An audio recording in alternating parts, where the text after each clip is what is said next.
Action. Excellent. Okay, we're going to start on the safety rules. They've been modified, they've changed, and you all have a copy, and you want to keep that copy handy. You do not want to lose that copy, because questions from that lab, from the lab safety rules, I promise you will be on the first test. They might be on other tests too. This is a lab class, and I will put lab safety questions. In fact, they're really convenient. They're really easy to use. If I'm like writing a test, I'm like, oh God, I need another question. What do I do to get to the right number? Lab safety. Good? All right, so we're going to go over these, and since they're words, I have to put on my readers because I'm old. Got it? All right, so perform laboratory work only when your instructor is present. Unauthorized or unsupervised lab experimentation not allowed. And they're serious about that. They don't want any people in here if you're not supposed to be here and you're not supervised. Now, if you want to do oh, I wish I had more time with the models so I could get ready for the test. The library has copies of many of these models. You can check one out, sit there at a desk, and go over the model yourself, or with the tutors. So it is useful. Does that make sense? But you can't be in here without supervision. All right. Second one, you are required to wear splash goggles. I already held up a pair of goggles. I don't have them here. As directed during lab sessions that use chemicals or hazardous materials. The use of contact lenses is allowed. This is highlighted. This is one of the new things. The use of contact lenses is allowed but strongly discouraged. They can inhibit first aid if you splash a chemical in your eyes. That is absolutely true. Okay? Let me give you an example. Say you get a chemical in your eyes, you come over here to the eye wash station. Good? At the eye wash station, you can push the lever away. I'm not going to demonstrate because it will squirt water all the way up there and all the way up there and make a huge mess. In fact, it'll squirt water so hard that when you put your head there, it will peel your eyelids back and wash your contacts out of your eyes. That's on purpose. It will hurt, but it will make sure you don't have chemicals trapped between your contact and your eyeball. The last thing you want to do is get chemicals there, and we'll pick the most mildest thing. Say you've got formaldehyde in your eye. I mean, this is a class with the section. So if you did, do you want that trapped there between your contact and your cornea, pickling it? No. You want to wash it out. Does that make sense? Make something worse like an acid. You want to wash it away right away. Does that make sense? Yeah. So that's your eye wash station. We'll get to the other safety things in a minute, but you got that. Okay. And I will tell you right now, in the olden days, before I spent a lot of time around labs, I used to wear contacts. And it was so much of a pain to take them out, put them in, that I stopped and began wearing glasses. And then after cataract surgery, I stopped wearing glasses except for reading. They couldn't give me the full range if I can focus. So I make it so I can drive, so I can get to work. I'll wear glasses for reading. So that's what they did. Does that make sense? Yeah, because they had to cut the ciliary muscles. Don't worry, when you get to AP2 and they talk about social senses, it'll make sense. But the lenses that refocus the muscles that refocus your lenses by changing their shape, mine are all cut. They don't do the thing. Because they're pulling out, that's an acrylic lens, an artificial lens. Anyway, enough of that stopping. Okay, wear appropriate shoes in the lab, appropriate clothing and shoes. Let's do a quick check. All right. Great shoes, great shoes. No, let's talk about it. Yes, or no, not just open toe, open heel. Now, yesterday I didn't do this. I didn't bring my own inappropriate shoe. Yesterday I made the person sitting at that spot take their shoe off and hold it up and show everyone, this is inappropriate. This is inappropriate. This is what I was wearing in lecture. You guys might have noticed, you might not have. This is what I was wearing in lecture. When I came to lab, I put on lab appropriate footwear. Does that make sense? You need to do the same. If you don't, you get to go home. This is fine. This is the first time you get a warning. Or you get to wear the clown shoes. I'm not kidding. Ask my former students. And I've screwed up and walked to class in my inappropriate shoes and had to wear the clown shoes myself. Yeah. So yeah, wear appropriate shoes. Or in their words, wear shoes that adequately cover the whole foot. Low-heeled shoes with non-slip soles are preferable. Do not wear sandals, Crocs, open-toed shoes, open-backed shoes, or high-heeled shoes in the laboratory. All right. Wear tops that completely cover the torso, shoulders, stomach, shirt, back. I had one person yesterday who was able to demonstrate that, yes, I have inappropriately ripped clothes. Now you can see my legs. I have inappropriate short bare midriffs. She basically took all the rules and like, yep, check. I broke that. Don't dress that way. Good? Okay. Wear tops that completely cover the torso, shoulders, stomach, chest, back. Shorts or short skirts are prohibited. Wear pants or skirts that completely cover the legs or ankles. See, your pants are probably appropriate. It looks like they look like they're torn, but then you look at the patches underneath. There are some. I will wear them, I promise. All right, gotta not do that anymore. When your legs are crossed, you saw the yeah, you can barely tell. yeah. All right. Secure long hair and loose clothing, especially long sleeves, neckties, scarves. How many people have their hair down? I see one person, two people. Do you have the means to put your hair up right now? If you do, put it up. I don't have a hair dryer. No. Put it up.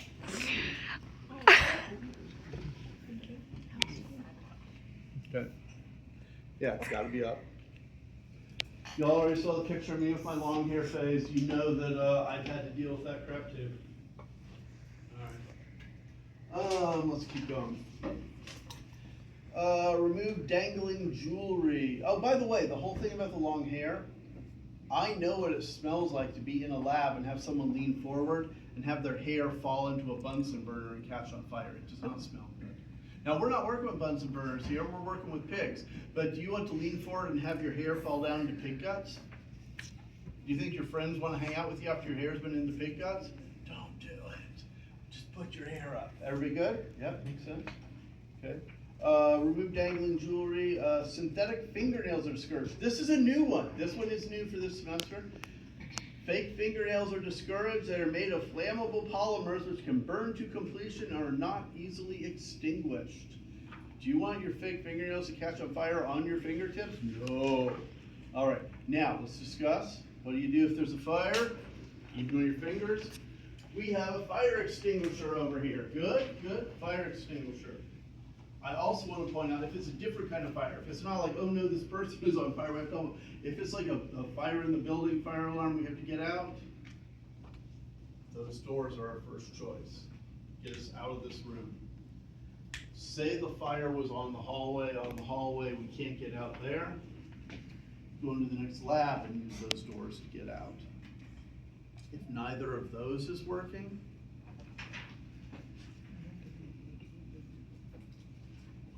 we'll go into the lab prep room, and then into the chemical storage room, and then out the locked door to the outside on that end of the building. Does that make sense? So we have a way to get out. If it's that bad of a situation, yell at me to push the red button, or push it yourself. The red button is an emergency stop that turns off every outlet on the counters and every gas outlet on the counters. Because if the building is on fire, it would be good to not have flammable gases available. Does that make sense? Yeah. If it's an electrical fire, cutting off the electricity is a smooth move. Everybody good with this? Yeah. Okay, so we got that. I do want to talk about one other thing with fire, though. You might have heard, oh, there's a fire, stop, drop, and roll. It works better if you have a fire blanket so dense that air can't get to the fire. Right? Yeah, good. So we do have a fire blanket. It's not on the safety rules, it ought to be. I'm going to add a couple other things that should be on that list and they're not, well, at least one. We're trying to go fast, we can't take all the time we took yesterday. This has another use that's not on anybody's list, and it should be. If you have to use the safety shower because you have nasty chemicals on you, the smartest thing to do is to take the clothes off. We'll explain why later. But the short version is acid and water don't play nice, and it'll get really, really hot, and you could burn your skin if you leave that acidic stuff on you, and you could then need skin grafts. Nobody wants that. If you get a really strong acid, and this class, we don't work with strong acids. I don't know this whole school does, even chemistry probably uses diluted acids. But if you ever are in a lab anywhere, you're working with like 15 molar nitric, I've melted linoleum by accident with 15 molar nitrate. Ask me about it later. You do not want to leave that on your skin. You want to get it off. The safest way to do it is to take the clothes off. And there's some people who are like, oh no, I can't do that in front of people, in front of my classmates, I'm too modest.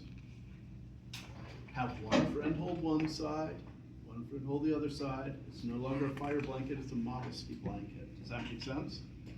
And I have used it that way once.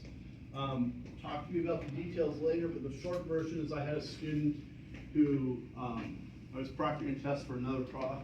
The student decided that they needed to come to this test from the ER. Oh. And they came from the ER, and then standing there during the test, they blacked out, fell, smacked their head on the counter, hit the ground. I'm like, oh crap. Well, I didn't say crap, I said other words. And then I called 911 and had an ambulance sent. And when the EMTs got there, about the time they got there, the person came to and stood up and fell down again. Didn't hit their head the second time. And the EMT was like, we need to get an EKG on this person right now. Can you send the people out? No, they're in the test. I can't send them away. Well, what are you gonna do? We pulled out the blanket. One EMT held one corner, I held the other, and the second EMT took their shirt off and put the leads on and got the readings. And then they're like, yeah, we're taking them to the hospital. Put them on a stretcher and hauled them away. Modesty blanket, super important. Everybody good with that? Okay. Do not eat, drink, chew, gum, store food, or apply cosmetics in the lab. You see the drinking apparatus there, the thermos glass? Yeah, that's good. Yeah, hide it away so no one sees that you have it. I don't want you having them out and visible here because I don't want any prof to walk by any other person and think I'm letting you drink in here. I'm not. The only type of container I want to see in here that involves drinking stuff is a screw top container. In fact,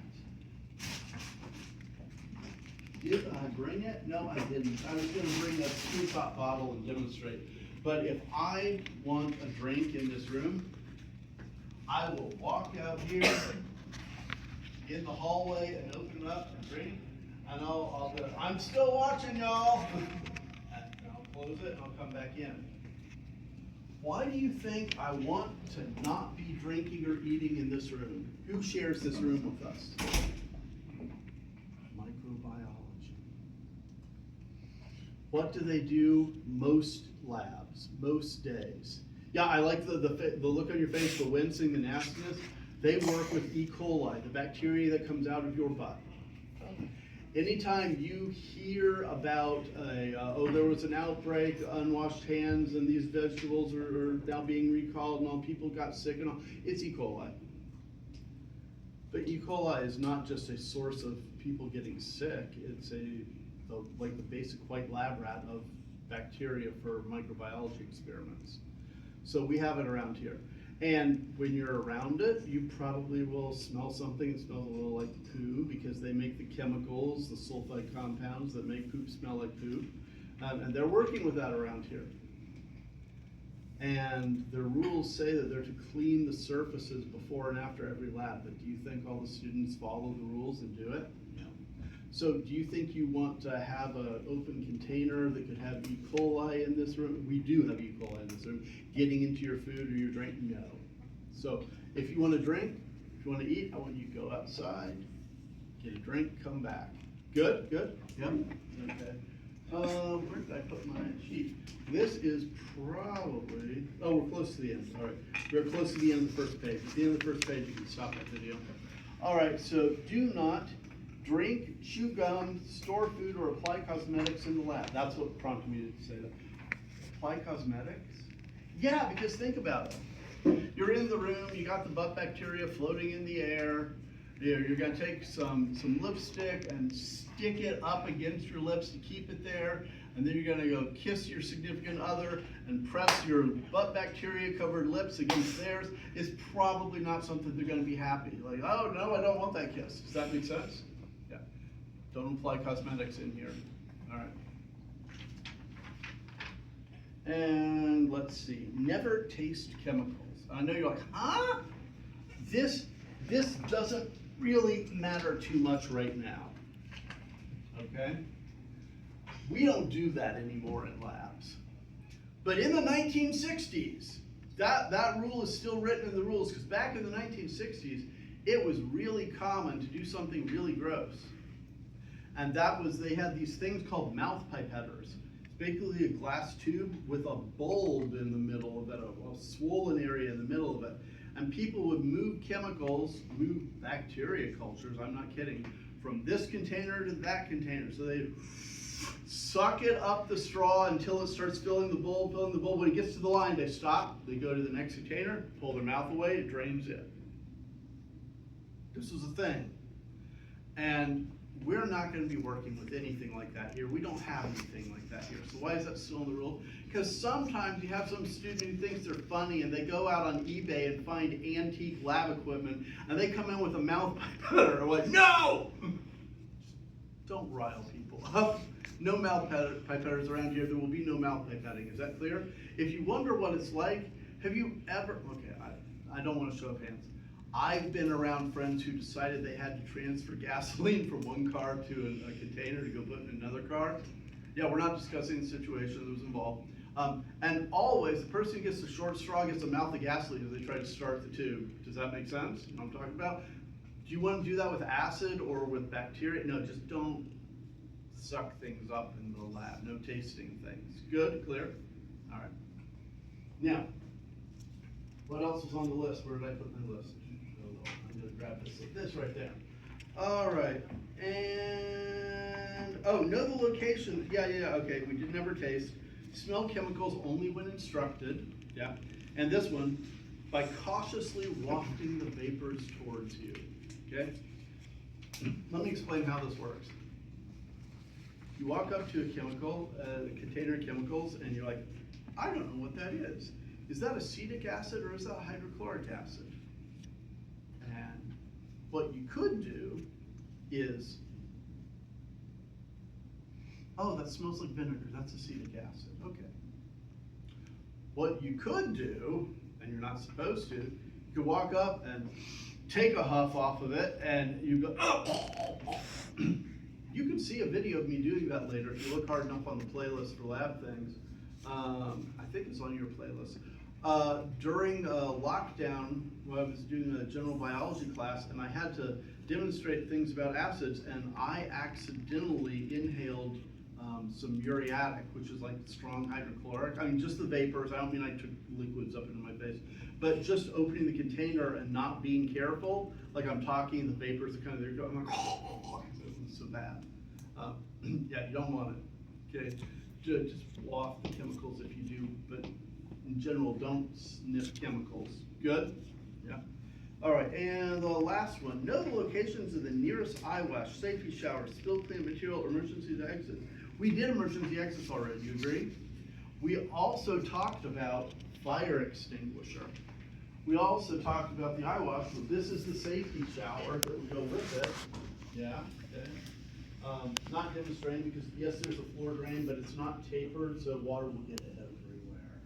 All right, but the other things, if there's a spill, here's our cleanup material to clean up the spill. Good. All right. And